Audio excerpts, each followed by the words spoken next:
वो आधा हिस्सा जिसके बगैर सच पूरा नहीं होता, वो है अर्ध सत्य। इंडिया न्यूज़ पिछले कई दिनों से साइबर क्राइम के मामलों को आपके सामने रख रहा है ताकि आपको यह बात पता रहे कि किन किन तरीकों से जालसाज और ठगी करने वाले आप तक पहुंचते हैं, ऑफर देते हैं या लिंक भेजते हैं और आपको फांस लेते हैं। बड़ा नुकसान आपका हो जाता है। हमारा कैंपेन सरकारी अस्पतालों की बदहाली और बदइंतजामी के खिलाफ भी चल रहा है, जिसके कारण महाराष्ट्र में 70 से अधिक लोगों की मौत हुई। उस तरह की बदइंतजामी, लापरवाही देश के बाकी सरकारी अस्पतालों में भी हैं। स्थितियाँ उतनी ही खराब हैं। आम आदमी के इलाज के लिए वो जो आम आदमी है तरसता तड़पता रहता है, लेकिन सरकारी अस्पतालों के अंदर लापरवाही और लस्त पस्त व्यवस्था की तस्वीर बदलने का नाम नहीं लेती। हमारी कोशिश है कि सूरत बदली जाए, आपकी खातिर आवाज़ मजबूत की जाए और जिम्मेदार जवाबदेह लोगों को बेनकाब किया जाए। आज जो मामला है वो साइबर क्राइम का है और कोई छोटे मोटे आदमी से जुड़ा नहीं है, बल्कि एक जाने पहचाने फिल्म स्टार का मामला है, आफ्ताब शुदासानी। हम सब जानते हैं, उनकी फिल्में हम में से कईयों ने देखी भी होंगी। वे साइबर फ्रॉड का शिकार हो गए। दरअसल आफ्ताब शुदासानी को मैसेज आया कि अपना KYC यानी कि नो योर कस्टमर, ज़्यादातर बैंक और गैस कंपनियां ग्राहकों को KYC के लिए मैसेज करती हैं कि आप अपडेट करवा लीजिए, तो उनको भी आया। यह अपडेट करने का कारण ये होता है कि कई बार आप अपना फ़ोन नंबर, एड्रेस या ईमेल आईडी बदल नहीं पाते हैं, कई बार आधार कार्ड अपडेट नहीं कर पाते हैं, तो बैंक या गैस एजेंसियां ग्राहकों के अकाउंट को अपडेट करने के लिए KYC के लिए मैसेज भेजती रहती हैं, करवाती रहती हैं। आपके फ़ोन पर आता है, अमुक तारीख तक आप KYC अपडेट करा लें, नहीं तो आपकी सेवा स्थगित हो सकती है। मैसेज आते ही हम आनन फानन में KYC अपडेट करा लेते हैं। नहीं कराया और बैंक ने सेवाएं स्थगित कर दी तो फिर बैंक दौड़ाने का झंझट, समय अलग बर्बाद होता है। तो यह सब जो झमेले होते हैं, यह सोच करके आफ्ताब शुदासानी ने भी, जो बैंक से, बड़े बैंक से मैसेज आया था KYC अपडेट कराने का, लिखा हुआ था कि अगर उन्होंने KYC अपडेट नहीं कराया उनका अकाउंट नंबर परमानेंटली यानी हमेशा के लिए बंद कर दिया जाएगा। सो उन्होंने करवाने का मन बना लिया, तो कर ही लेते हैं। मैसेज के साथ एक लिंक भी दिया हुआ था।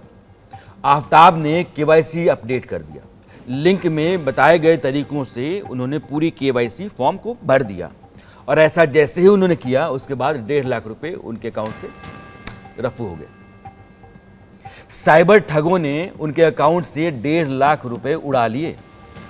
जानते हैं ऐसा क्यों हुआ और साइबर ठगी के इस तरीके को क्या कहते हैं? Phishing scam, phishing attack. Aftab ही नहीं, ऐसी ठगी बॉलीवुड में कई स्टार्स के साथ हो चुकी है।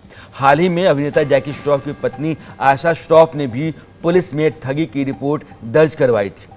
जानते हैं कितने की? पूरे 58 लाख की। पिछले साल ही अन्नू कपूर के अकाउंट से साइबर अपराधियों ने 4,36,000 रुपए उड़ा लिए थे, बस इसी KYC अपडेट के नाम पर कि ये KYC अपडेट कीजिए, नहीं तो आपके अकाउंट में दिक्कतें हो जाएंगी।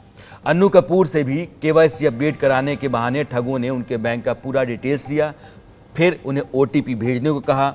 अन्नू कपूर को तो पता भी नहीं चला कि OTP भेजने के बाद, अपडेट कराने के बाद क्या हो गया, लेकिन फ्रॉड हो गया और बैंक से कॉल आई तो उनको पता चला कि उनके अकाउंट से 4,36,000 रुपये ट्रांसफ़र कर लिए गए हैं। उसके बाद कुछ होता जाता नहीं है। अभिनेता से साइबर ठगी, आफ्ताब शुदासानी से धोखाधड़ी, KYC के नाम पर 1.5 लाख रुपए उड़ाए गए। यह मामला सिर्फ आपके लिए, हमारे लिए मामला नहीं है, हम सब के लिए। अब समझिए, बॉलीवुड तक साइबर अपराधियों के तार जाते हैं। ऑनलाइन फैसिलिटीज के फायदे हैं, घर बैठे बैठे सारा काम आसान हो जाता है। अकाउंट, पासपोर्ट, सब कुछ। आपकी सारी पर्सनल इंफॉर्मेशन जो सिर्फ और सिर्फ आप तक ही होनी चाहिए, वो अब नए नए हथकंडों के बहाने साइबर फ्रॉड करने वाले लोगों तक पहुंच जा रहे हैं और फिर आपके साथ एक बड़ी धोखाधड़ी हो जाती है। ऐसे में बचने का रास्ता क्या है? पहले तो ये देखिए कि मैसेज कहां से आया है, मतलब KYC जहां से आया है उसका सोर्स पता कीजिए। देख लीजिए कि बैंक से ही है या किसी पर्सनल नंबर से आया हुआ है। पर्सनल नंबर से है तो खतरे घंटी है, तुरंत सावधान रहिए। मैसेज के साथ दिए लिंक पर क्लिक कभी मत कीजिए। बैंक की आधिकारिक वेबसाइट पर जाइए, बेहतर है, और केवाईसी को अपडेट कर दीजिए। कई बार तो कोई परिचित बनकर भी पैसों के लिए फ़ोन कर सकता है, यह भी एक तरह की ठगी है।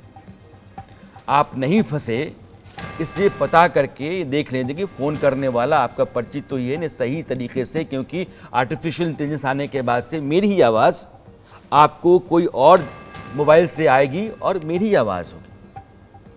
पैसे मांगे जा सकते हैं और आपको लगेगा कि इनको ज़रूरत है तो देना चाहिए, आप दे देंगे, फिर बाद में मुझसे पूछेंगे तो मैं कहूँगा नहीं, पैसे तो मैंने लिए नहीं। वीडियो तक, आप तो कई सारे प्रोमोज आप भी देख रहे होंगे कि वीडियो आता है और कहा जाता है कि पैसे दे दो, पैसा मांगने वाला आपको सामने दिख रहा है और वो आपका परिचित है, दोस्त है, भाई है, कोई भी हो सकता है, मगर वह होगा नहीं, उसकी तरह दिखने वाली एक क्रिएटेड इमेज है। इसलिए फ़ोन नंबर किसका है, सही में वो आदमी है या नहीं है, इन सब बातों की पड़ताल करके तसल्ली कर लीजिए, फिर आप लेन देन कीजिए। और जो कुछ भी आपको लिंक्स भेजे जाते हैं, अपडेट करने को कहा जाता है, उसमें बहुत एहतियात और सावधानी रखिए। अनजाने ऐप को कभी डाउनलोड मत करिए, उससे आप लूट सकते हैं। और सबसे अहम बात यह है कि हमेशा याद रखिए, कोई भी बैंक छोटा हो या बड़ा,